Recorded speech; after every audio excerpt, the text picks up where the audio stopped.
Growing season ulit tayo, no? So ito naman, bayabas. Okay. Napilian na siya ng mga sanga. So tanong, pag napilian na, ano gagawin natin ngayon? So, i-maximize natin yung growing season ngayon para mabilis lumaki yung sanga. Sa lower branch, napaka-importante na malaki ang sanga. Tulad nito, ito nagpapalaki pa. Okay.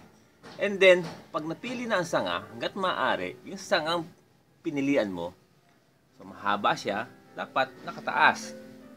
No? Para ma-maximize niya yung araw.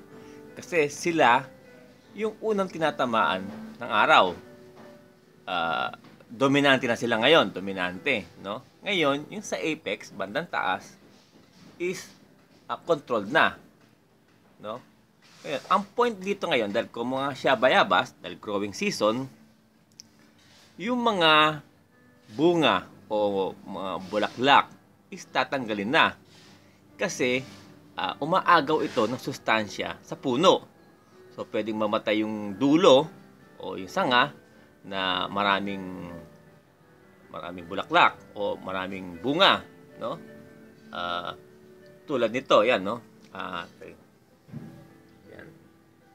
Natanggalan ko na ng mga yung mga bunga o magbubulaklak para ma-maximize natin ang growing season, no? So, isa 'yan sa technique, no? Sa mga fruiting, sa flowering, no? Hangga't maaari, 'wag muna natin pabulaklakin o pabungahin ang ating puno para ma-maximize yung growing season.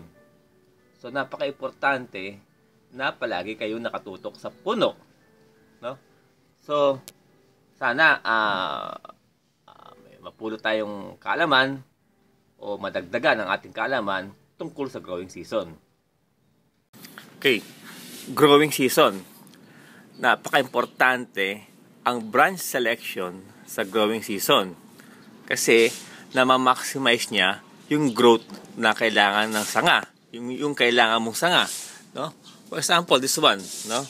Marami siyang sangang tumubo. So, ang tendency niyan is tanggalin mo na yung mga hindi kailangan, no?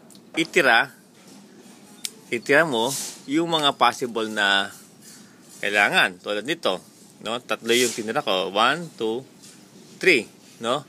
Ito, wala naman. Yan, 3. So, palagi maglilid ng option, no? As option. Okay. Importante, yung malalakas na sanga ang iiwan natin.